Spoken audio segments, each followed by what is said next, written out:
bugün geçmişte Türkiye'de yaşanmış ve aslında millet tarafından hiçbir zaman benimsenmemiş, kabul görmemiş tekçi anlayışın yeniden bu kere başka bir formda yaşatılmaya ve hayata geçirilmeye çalışıldığına şahit oluyoruz.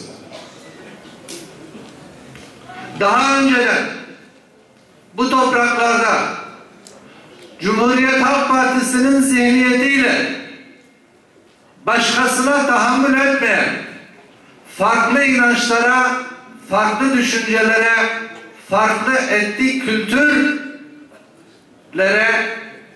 tahammül göstermeyen anlayışla tekçi, otoriter ve zalim sistemler kurulmak suretiyle geçmişte çok acılar yaşandığını biliyoruz.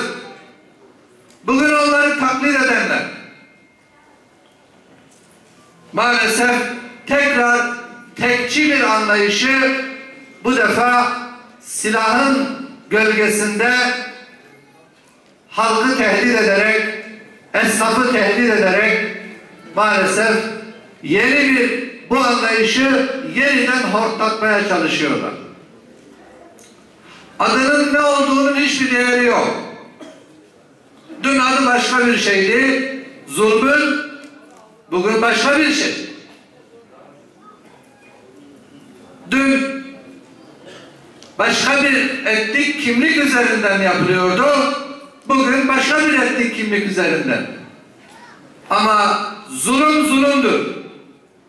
50 sene önce Kürtlerin kimliğinin reddedilmesi ne kadar büyük bir zulüm idiyse bugün PKK'nın, terör örgütünün ve onun uzantılarının Bismillah Diyarbakır'da, Batman'da, Şanlıurfa'da, Mardin'de bu bölgede insanlara baskı kurması, onlara zulmetmesi de aynı derecede zulümdür. Biz dünkü zulme de karşıydık, bugünkü zulme de karşıyız.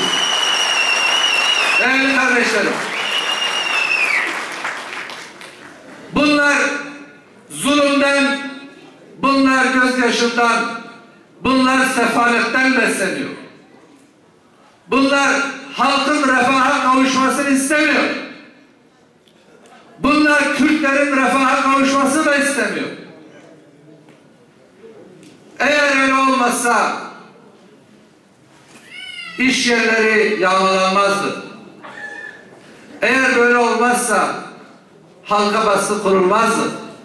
Eğer böyle olmazsa bizim Bismil'i ve Silvan'ı ihya edecek 2,5 milyon dönüm araziyi sulayacak Bismil'in Dicle Nehri'nin kuzeyindeki bütün arazilerini sulayacak olan Silvan Barajı'nı getirip de engel olmazlardı. Silvan'ın köyleri Batman Çayı'na kadar, Batman Çayı kıyısındaki sağ sahil sulaması dahil ta Diyarbakır'a kadar bütün bu arazi 2,5 milyon dönüm. Bu 2,5 milyon dönüm Silvan Barajı'yla sulanacak. Biz temelini attık. Temelini atmaya geldiğimiz gün Mayıs 2012'de Silvan'da bizim geçeceğimiz güzergahın altına bomba koymuşlardı. Bulundu. Sonra şantiyeyi bastılar. Şantiyeyi basıyorlar. Ona engel olmaya çalışıyorlar. Şimdi ben size soruyorum. Silvan Barajı yapılırsa Bismillah ne kaybeder? İş kaybeder. İstihdam kaybeder. Refah kaybeder. Gelir kaybeder. Peki bundan terör örgütü ve onun uzantıları, legal illegal uzantıları niye bundan rahatsız oluyorlar? Neden barajın yapılmasından, bu toprakların sulanmasından neden rahatsız oluyorlar?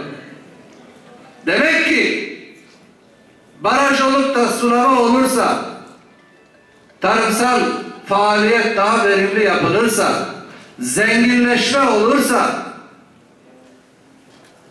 işsiz gençler iş bulursa, onlar bundan rahatsız oluyor.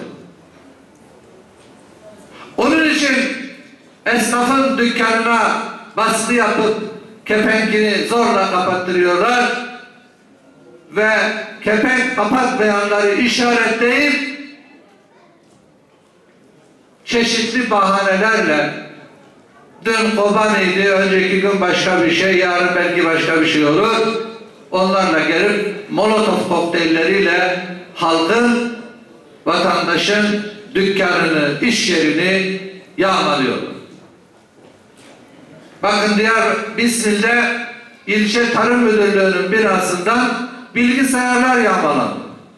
Yakıldı, Molotov kokteyli atıldı ve bilgisayarlar götürüldü. Bismil ilçe başkanlığımızda saldırıya uğradı. Yeni değil, ilk defa değil. Neden? Çünkü bunlar tekçi. Çünkü bunlar başka bir siyasi partinin burada var olmasına tahammül edemiyorlar. Herkes kendileri gibi düşün istiyorlar. Ve kendileri de gözyaşından ve kandan besleniyorlar.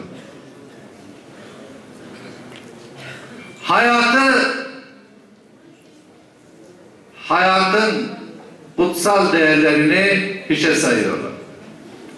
Başka türlü bir insanın, masum bir insanın hayatına kastetmesi mümkün değildir.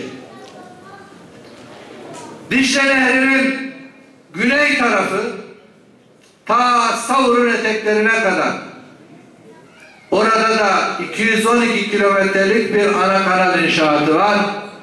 Çınar'ın eteklerinden ta Dicle'den başlıyor, Ergani'den Savur'a kadar. Aynı şekilde bu yatırımlara da engel olmaya çalışıyorlar. Halkı tehdit ediyorlar. İnsanları göçe zorluyorlar. Baskı yapıyorlar, zulmediyorlar.